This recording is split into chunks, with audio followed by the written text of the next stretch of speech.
Well, it's an interesting question about the history of the invention of email. So let's give a little bit of historical context. Let's go back to 1978. What did the world of 1978 look like? If you go back to 1978, you have to understand, first of all, in that environment, computers were just coming into being. And a computer would fill the size of this room. They were mainframe computers. So, as a 14-year-old boy, I had a very interesting background on what brought me to being that 14-year-old boy. And let me just give you a little bit of that background. I grew up in India, and I grew up in two Indias. I was born in India in 1963, but the India I grew up in had many different aspects to it. I was born in Bombay. If anyone's been to Bombay, you'll notice that it's a very cosmopolitan city. Every religion is there, every caste is there, every language is spoken there, so it's a fascinating city. But unlike the typical city boy, I also had another life. I grew up in a small village in deep South India. And in that village, there was no running electricity. My grandmother was actually a village healer, but more importantly, she worked 16 hours a day as a poor farmer. Her hands were filled with tattoos, and on weekends, what would happen was she would have a whole procession of people would come to her small village home. She would observe their face, and there's an ancient Indian system called Samudrika Lakshanam, which meant face reading. So based on observing the face, she would understand what was going on in that person's body, and then she would make them very personalized a diagnosis and personalized cure. So some people got certain mixtures, other people got different mixtures, some people got certain mantras, massages, etc. What we today call personalized medicine. So as a child, I was fascinated that my grandmother was able to do this. Here was a woman with no degrees, and I saw her empirically heal people. So I was deeply moved to have this real desire to be a healer like her, in some form or the other. So in 1970, my parents decide to move to the United States, which you have to understand is a pretty incredible thing. India has a caste system, and we were considered untouchables, what we call low caste. The fact that my parents even got educated is a story unto itself, but both my parents somehow got educated, and they decided to take another adventure to come to the United States, primarily for adventure, but primarily for my sisters and I's greater educational opportunities. So when they came here, this was 1970, and we came here at a time when it was the United States of sex, drugs, and rock and roll. It was during the Vietnam War still, and this little Indian family, like a little spaceship, moves to Paterson, New Jersey, which was primarily all African American, and this Indian family moves there. And you have to understand, Paterson, New Jersey, one of the poorest cities in the United States, primarily a very segregated neighborhood. So in that environment, I learned a lot about America. My intuitions were made clear about what this country was really about. But within 7 years, my parents kept moving to different public school systems. So after Paterson, we moved to the next public school system, which was a little bit better, called Clifton. And then we moved to Parsippany, and then eventually to Livingston. Throughout this process, again, I had that inspiration of not only my grandmother, but also, I had experienced in India the caste system myself, so I had this deep desire to understand medicine, but also this deep desire for justice and seeing a better world. So those two motivations made me work very hard, not only in academics, but also in athletics. But by the time I was 13 years old, I had finished up all my mathematics courses in our junior high school. In fact, the high school system didn't have any more courses. I finished calculus by 13 years old, and I was getting very bored. I had some humanities classes to finish up, and my parents were concerned. My parents were concerned that I was going to drop out of high school. And interestingly enough, something fortuitous takes place. My mom was working at a small medical college where her colleague gave her a little newspaper clipping, and in that newspaper clipping was an advertisement for identifying 40 students in the United States who would be accepted into an elite computer science program at the equally elite Courant Institute of Mathematical Sciences in New York University. And this program was run by Professor Henry Mullish. And what Professor Mullish said, the vision was, he knew that one day computers would likely be everywhere and you would need these things called software programmers. So he was willing to invest in training 40 of America's best students, high school students, in this intensive program, 8-week program at NYU. And I was fortunate to be selected, the only Indian kid, the only kid from New Jersey. And my mom would drop me off at 5 a.m. at the Path Newark station. I would take this train in to Washington Park, which is NYU, with a lot of drugs, a lot of crime. But I would walk through there and I would go to school at NYU, and we learned 8 programming languages. It was an intensive program, 8 to 12 hours a day. We learned basic COBOL, ArtSpeak, a number of these very important languages at the time, Fortran. I graduated top of the class. Now, after I finished that, again, I have to now go back to school, and there's really not much there. So my mother again came to support me, and she had met a professor at that medical college, and he gave me the opportunity to have an interview with him. And he was immediately impressed by me, and he said, look, come work for me. And I got to understand, I'm a high school student, only 14 years old. This is new for Livingston High School, the concept of a student working full time. But a very lovely woman, also a visionary, an independent studies teacher named Stella Oleksiak, negotiated with the administration on my behalf, the school administration, so this 14-year-old kid in the middle of school could go work full time at what was then known as the College of Medicine and Dentistry of New Jersey, which is now part of Rutgers University. So I started working full time. The initial problem I was offered was in medical research to identify, using computers, why babies were dying in their sleep. And I built a set of algorithms using computers to analyze sleep data, to understand the correlation of baby sleep death. But while I was doing that, people realized I could program pretty well. And I was given this other very interesting challenge. And this is really where the invention of email starts. You have to understand in 1978, as I mentioned, who used computers. It was, frankly, white men who were highly technical, and it was an elite group. You had to be very sophisticated and smart to use a computer, highly trained PhDs, scientists, some students. In that medical college, Dr. Les Michelson, who was my mentor and advisor, had set up what we call a wide area computer network. Nothing to do with the internet. We're between the college in Newark, the affiliate college in Piscataway, the campus, and the college in New Brunswick. He had set up a wide area network, 3 mainframe computers that communicated. And this was mainly used for scientific data processing. But in that medical college, or that network of campuses right there, every doctor's office had a secretary. You have to understand, in 1978 again, what was the role of women? Women basically could have potentially 4 jobs. Either they could be a secretary, they could either be a school teacher, a housewife, or a nurse. But in that college, every doctor or researcher had a secretary. And on that secretary's desktop, a physical wooden or metal desk, was the inbox, the outbox. Behind her was a system of file folders.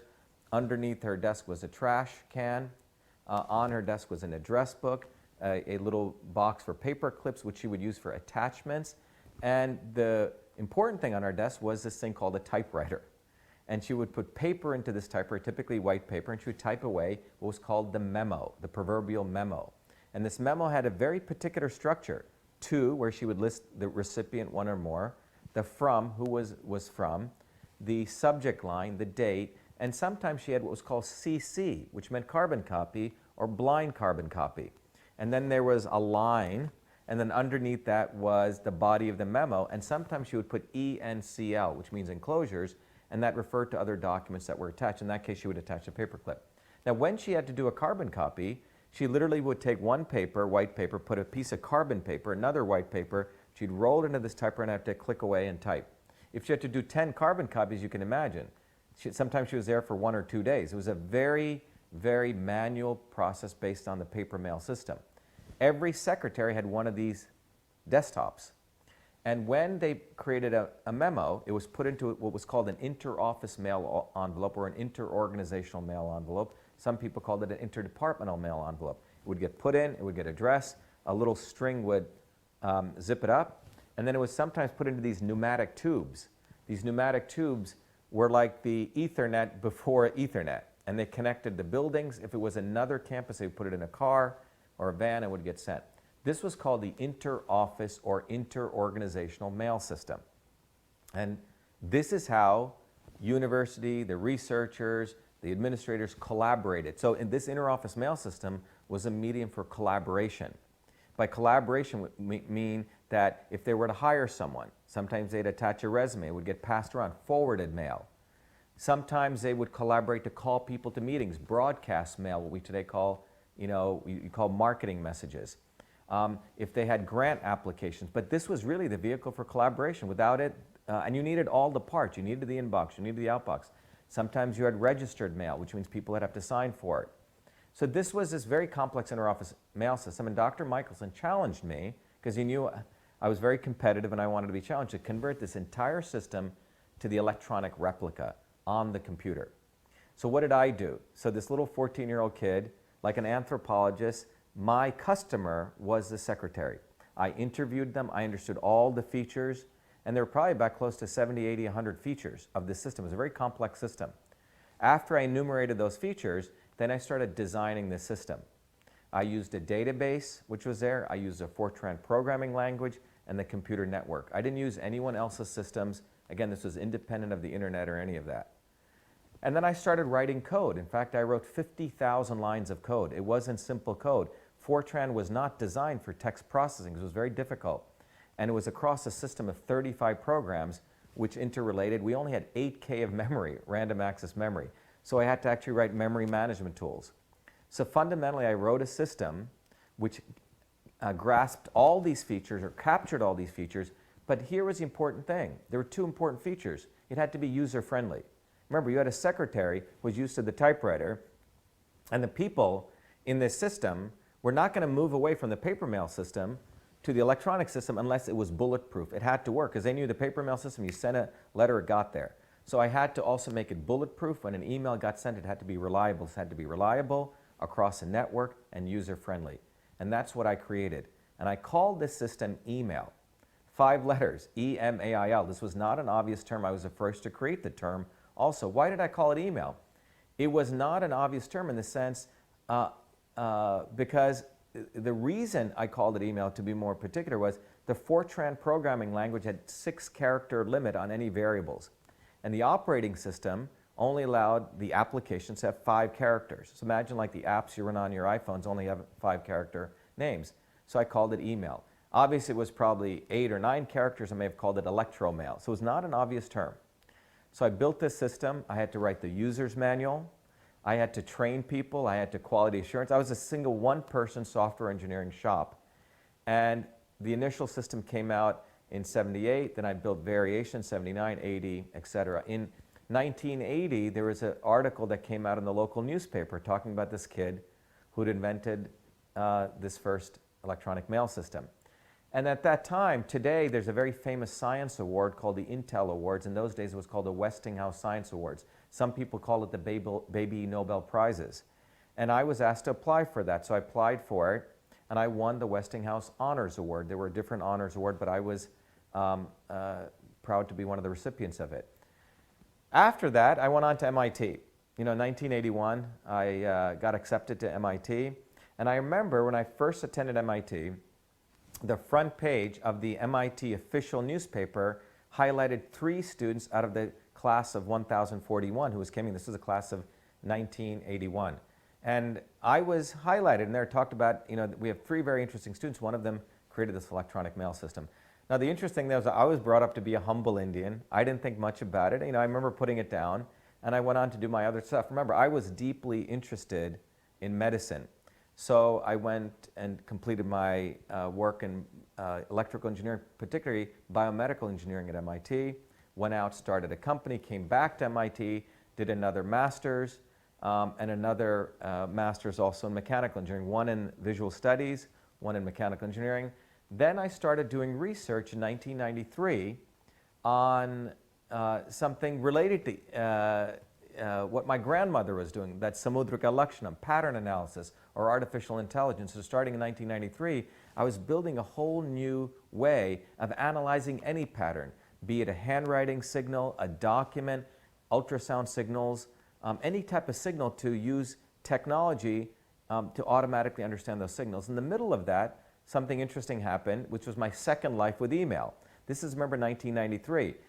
One has to understand, again, historically, during 1978, starting up until around 1993, email was really a business application. You don't need the internet. It ran on wide area and local area networks, which was a business tool where people connected computers, and they would have email applications running. After I invented email, there were applications running like Eudora or Lotus Notes. These were all in the corporate inter-office, inter-organizational environment. In fact, you didn't use the @ symbol, use the dot sometimes to separate the email address from the server address. The @ symbol really, frankly, has no significance to email. In 1993, something interesting happened. The World Wide Web comes. Remember, the internet was around, but it was not accessible to ordinary people. The World Wide Web comes, and the World Wide Web gives a graphical user interface to the internet, which means now applications could be made accessible to ordinary consumers. Obviously, email, the killer app, gets translated to move from the inter-office mail environment to a web-based application, so tools like Yahoo and Hotmail start coming out. When this occurs, email volume grows explosively, not just out of the business environment to the consumer environment. So one of the people who experienced this rapid growth in email was the United States White House. Bill Clinton, when he was in office, started getting 5,000 emails a day, and it was doubling. And Clinton and the White House started hiring interns to help them process this inbound email. So the way they did it was email would come in, believe it or not, they would print out the email, and they would categorize into one of 147 different categories, education, let's say health, and they had form letters, and they would respond back to an email, believe it or not, with a print mail, if the email had a postal mail address. So the White House runs a contest to see, are there technologies that can automatically read the email and categorize them into one of those 147 categories. Someone knew about my research. Someone said, Shiva, you should participate in this contest. I was the only graduate student. The others were, I believe, 4 or 5 publicly and private companies. And fortuitously, I ended up winning this contest. I had the highest accuracy. And my lawyer at the time said, Shiva, you can always do your PhD. You should go and see if you can start a company on this, much to the chagrin of my parents, my advisors, because everyone considers getting into MIT in a PhD program a huge thing. So I left MIT, and I started a company called Echo Mail. So Echo Mail, in an ironic way, was fixing the problems that email had caused.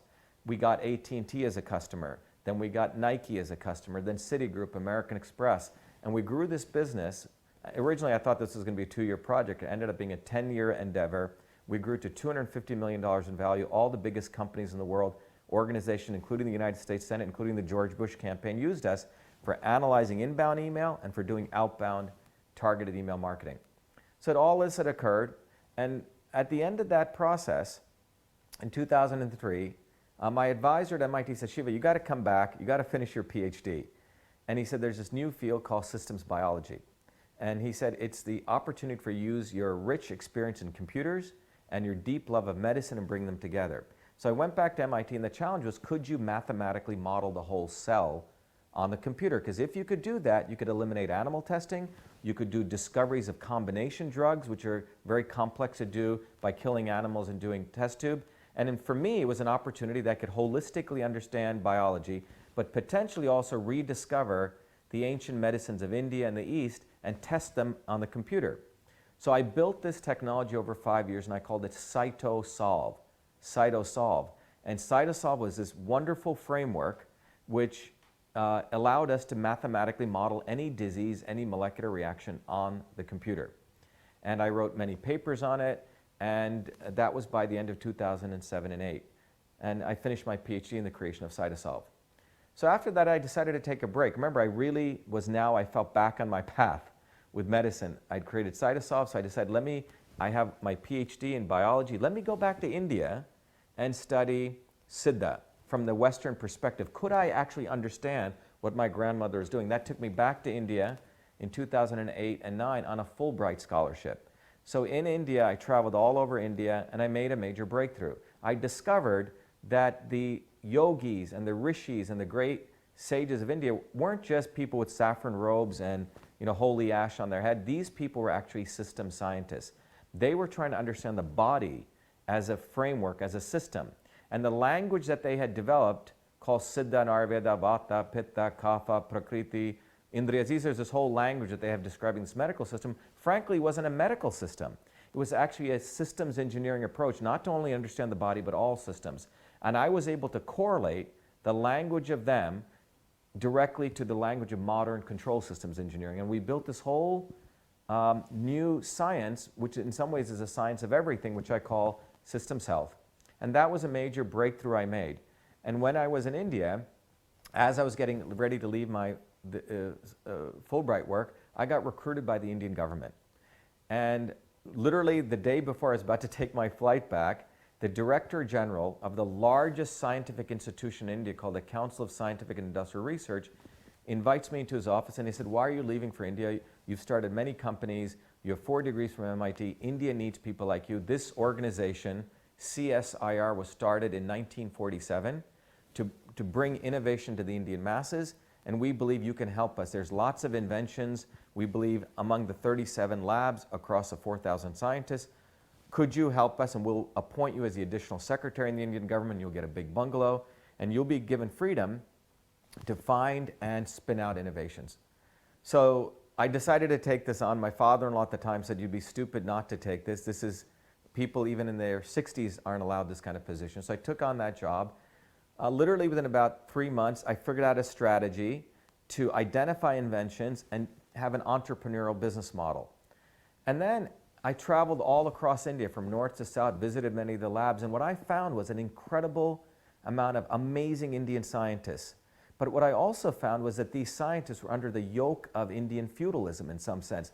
These labs were being run by feudal lords, as though they didn't really care about advancement of India. They were caring more about their positions. In fact, the scientists within these organizations were actually being suppressed. They couldn't even come out with their innovations because their bosses were jealous of them. And I realized that I had basically been put in here as the MIT poster boy, and they expected me to be so happy with all my accoutrements of royalty in some sense that I wasn't going to do anything. But I really wanted to do something. So 6 months into this, I wrote a report. And this report was really about what I'd observed and how India could frankly innovate. And that report was CSIR Tech, the Path Forward. I distributed it to the scientists of CSIR to get back their comments. I wanted to make it open and transparent. However, this report got released to the press. And within 3 months, this report got released to the press. Within 3 hours of this report being released, I was fired, my email account was shut down, and I was evicted within a few days from my bungalow. Why? Because in that report, I also critiqued the feudal organization I saw, the nepotism, the corruption. And also I pointed out ways how this could change. That led to literally death threats I received. A few days before I got one threat of arrest, I gave an interview to the largest news organization in India in spite of the threats. And the reason I did that was moments before I had to make a decision to go live or not, I noticed that within me was this deep connection to my grandparents. And that if I didn't speak up, what kind of child was I, or a son of India? So I did that, and then I literally got on a third-class train, and I took a train all the way up to the border of Nepal, crossed the border, because they didn't check passports, then took a plane from there to Kathmandu, then to Qatar, and then to London and home. And literally, the day I walked into my home, on my computer, another email appears. And this email was from the letter of, an email from the editor of Nature India, asking me to write a commentary about what I had observed at CSIR, why this organization, which is so well funded, couldn't innovate. So I wrote an article called "Innovation Demands Freedom," why America innovates and why India may never. And this article shared my objective observations. It also talked about the corruption I saw. In fact, a building got burned down, half of it, where the bookkeeper was killed, while the Director General was under embezzlement charges. Again, no allegations. And I made these observations and said here, and I was willing to have an open forum. The article gets published, and immediately after the article gets published, the editor of Nature India gets threatened by the Prime Minister's office of India, at that time Manmohan Singh. The editor is very scared. She says, "Shiva, I have to pull down your article." The article gets pulled down. So I had gone through this wonderful experience of fighting a very big opposition, and around that time, my mother had an illness called pulmonary fibrosis. By 2011, it was clear that she was going to make it. And a few months before she died, in a suitcase, she presented me a wonderful collection of all of what I had done nearly 30 years ago in 1978 on inventing email. It was all my computer code, the copyright notices, all the letters, all the artifacts. And as I looked at this, I was very saddened because I realized as a 14-year-old boy in Newark, New Jersey, where I was treated as an equal, I invented email. And I look back and I notice all my Indian compatriots who were not able to innovate, and they were much older than me because of the fundamentally cultural system of feudalism, where in that small medical college in Newark, New Jersey, my boss was not jealous of me, he supported me. So a friend of mine, David Gerzoff, who was a professor of media at Emerson, came by, looked at this, and he said, Shiva, you invented email. And immediately after that, he contacted Doug Amiff, who was a technology editor at Time magazine. And Doug came, and he looked at this material, spent about 2 to 3 weeks looking at it, and he wrote a wonderful article in November 2011 called A Man Who Invented Email, and everyone can go read about it. It basically traced the entire facts about my inventing email. After that, the Smithsonian contacted me. In fact, I wanted to keep all this material. I was going to donate it to my alma mater, MIT, because I didn't want it in my home. I didn't want it to get destroyed. MIT, the curator of the MIT museum said, Shiva, this does not belong here. We would be stealing it. It really belongs in a much larger museum. And she had the Smithsonian contact me. The Smithsonian contacted me, and then they requested my materials, which I donated to them. And on February 16, 2012, the Smithsonian held a wonderful ceremony. This was literally 1 month after my mom had died on January 7, 2012, where they accepted all these materials. We signed it over. There's a beautiful picture of me with the Washington Monument in the background. So clearly, this was a great day to celebrate the American dream, and that's what it should have been. In fact, a Washington Post reporter wrote a wonderful article that day called V.A. Shiva Ayyadurai Honored as the Inventor of Email. Now, you can imagine this is a great story, not only for, lauding that 14-year-old boy, but it's really, as I mentioned, about the American dream. But what occurred within moments of that article going out is in some ways where the real story of the invention of email starts. Because the facts are black and white. I converted the entire inter-office mail system, inbox, outbox, folders, attachments, every feature we see now in every email system, to the electronic version. I was the first to call it email, and I have the US copyright for it. One thing I didn't mention was when I went to MIT in 1981, I met with the president of MIT, because I was also the student body president. And he said, Shiva, it's unfortunate that the Supreme Court doesn't recognize software patents. What I did not know was in 1980, the Copyright Act of 1976, which only let you protect only let you protect novels and movies, was amended in 1980 to become the Computer Software Act of 1980. What that meant was you could protect software inventions using copyright. Dr. Paul Gray in 1981, when I met with him, told me I should do that. So I actually wrote away to the Copyright Office, got the form, there was no internet, there was no PDFs, filled it out, and submitted it, and on August 30th, 1982, I was officially issued the first US copyright for email, officially recognizing me as the inventor of email. So the point is, by February 16, 2012, there was never a controversy about this, because I invented the system, wrote 50,000 lines of code across a system of 35 programs, called it email, and had the US copyright. But the day it went into the Smithsonian, the day the Washington Post reported on it, immediately vitriol comes out. Articles called me an imposter, took my MIT picture and called me an imposter. Another article came out in Gawker Media. The first one was in Gawker Media, Gizmodo. Another one came out in Gizmodo calling me an asshole, a dick, a fraud. And that led into racist vitriol. People saying this curry-stained Indian should be beaten and hanged. And later things like calling me a nigger Indian. And all of this occurred very rapidly. And what's even more interesting is right after this occurred, you see this huge group of historians under the aegis of what's called the special interest group start attacking me, calling me a self-promoter, self-promotional.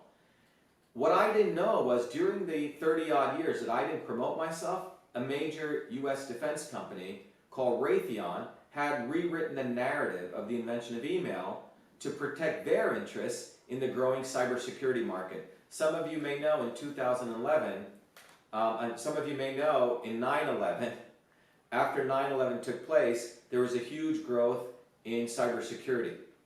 Raytheon, which was primarily a missile defense company, started building a cybersecurity division, as many other defense companies did, including Northrop Grumman and General Dynamics, Lockheed. They all wanted to get into the lucrative cybersecurity market. Raytheon bought a company called BB&N, which used to do acoustic signal analysis. Well, in that company was a guy called Ray Tomlinson, who did not create email. As the facts show very simply, what he had done was create early method of attaching text to a remote file. What you would call an early version of Reddit or an early version of a wall post. Nothing near email. In fact, he didn't write any original code. He took old code from a program called SendMessage, which allowed you to add text to the bottom of an electronic file, and he edited it using code from another program called CPyNet, so you could attach text to a remote file. So it's basically a remote file attachment program. And he said it was 15 minutes. But Raytheon, after they bought BB&N in 2009, rebranded themselves. It's good old American marketing. The new site had the @ logo, which was used to designate the email or the address of the address of an individual by the server. It was used as a separator, and they rebranded their entire company as hosting the inventor of email. They were the great innovators. The @ symbol was their logo, and Ray Tomlinson was their mascot.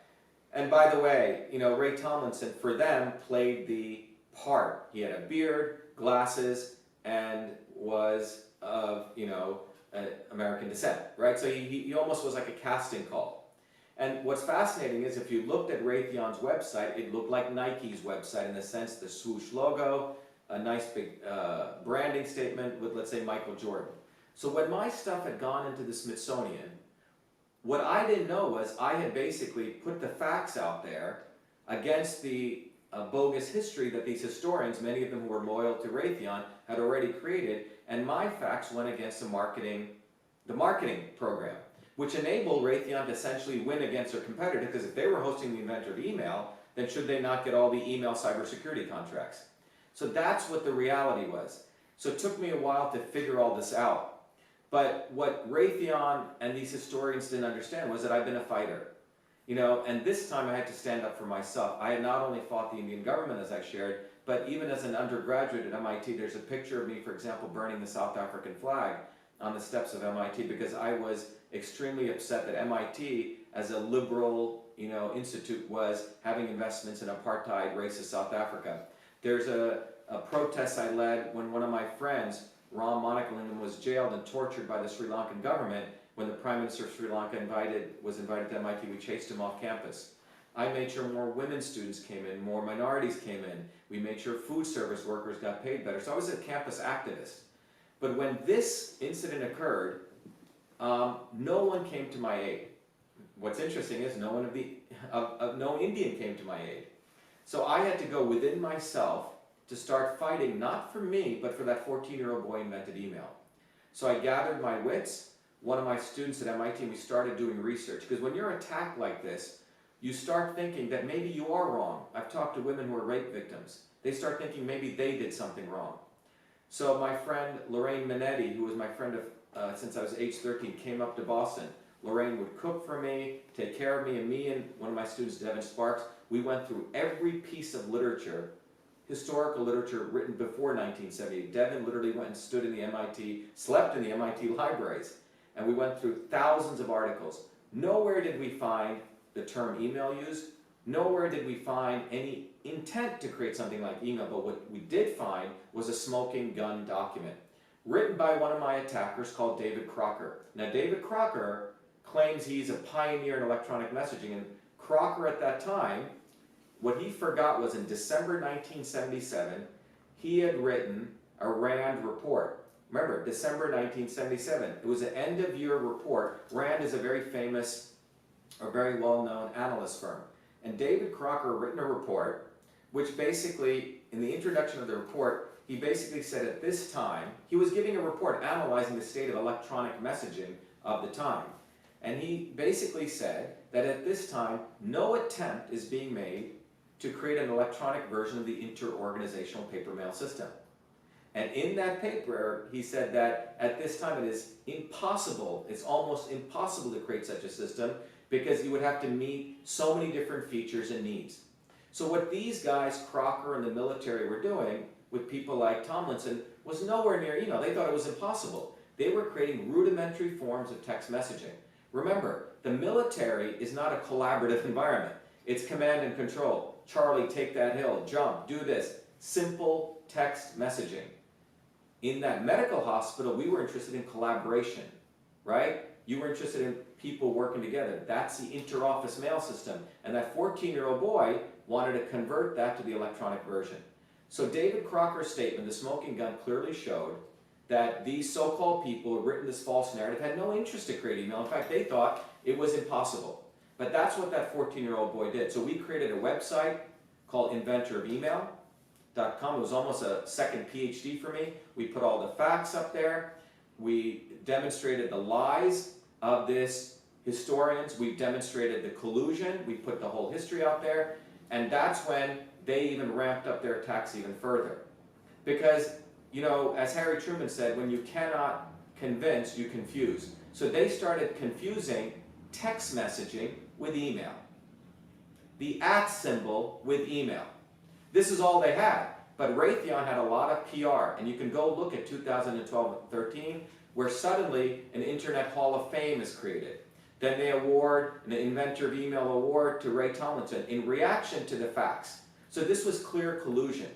And when you really unravel this, what you really find is not just a story about the invention of email, but really the story about the brainwashing of America that is deliberately done by the military, academic, industrial complex. And this is not something I'm saying. You know, the eminent president, former president of the United States, Eisenhower, when he left office in his final speech, he warned Americans, him being an insider, a general, that what will destroy this country will be the military-industrial complex. Senator Fulbright, also a Republican, but very insightful, and gave a speech on the military-industrial academic complex, the triangle. And he said this triangle would also subvert democracy.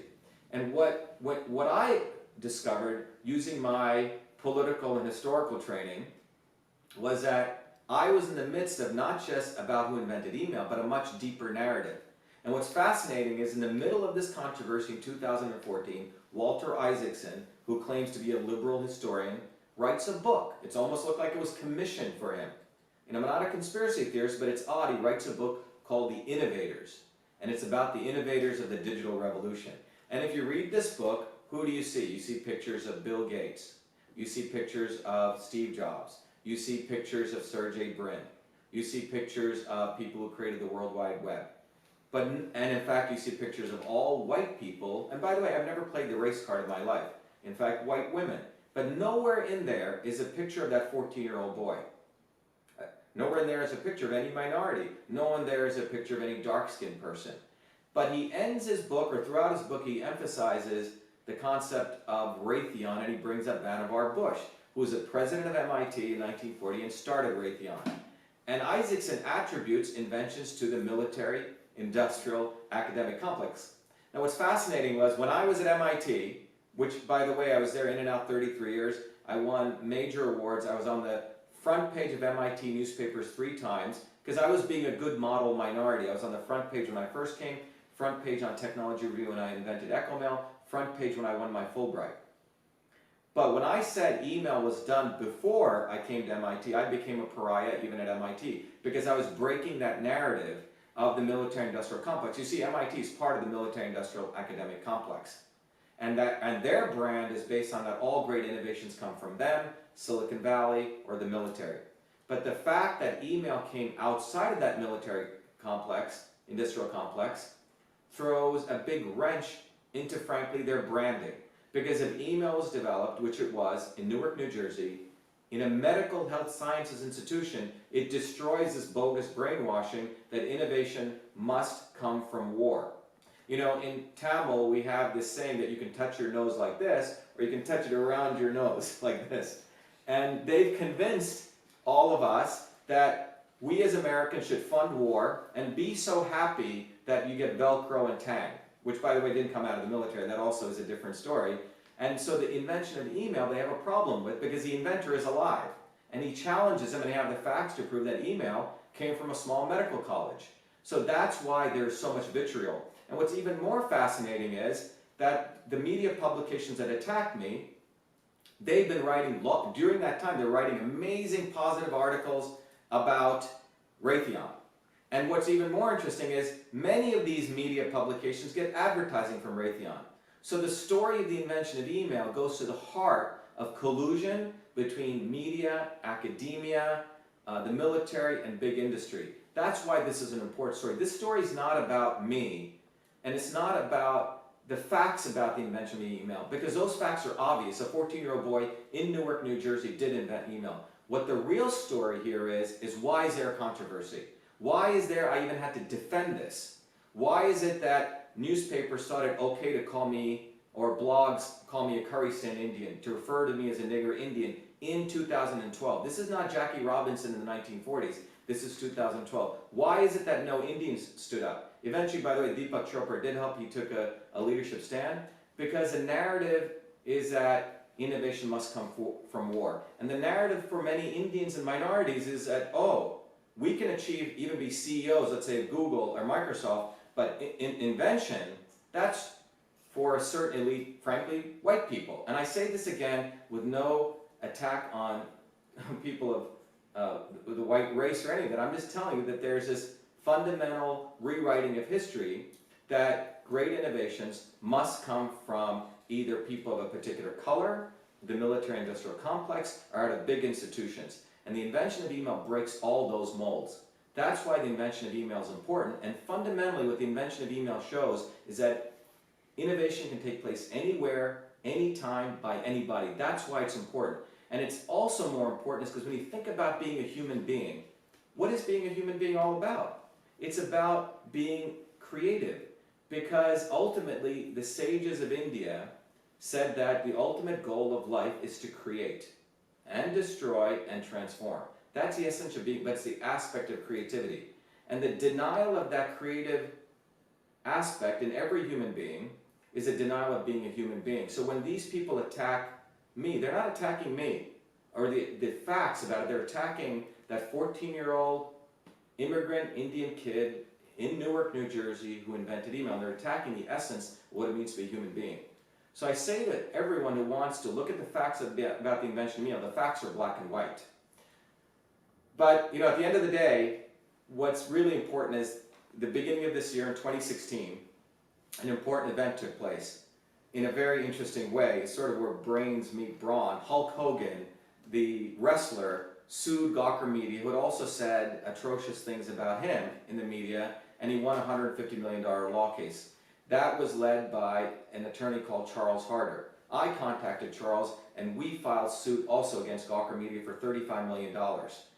And after our filing suit, 30 days later, Gawker declared bankruptcy. And most recently, today, as of filming of this event, Gawker Media has agreed to settle the case and pay me out payments, and it's a settlement of the defamation case. So today is a victory not only for Shiva Ayyadurai, the inventor of email, but it's a victory for all people, all humans who strive to seek a better day for themselves and their family, and want to recognize that being human is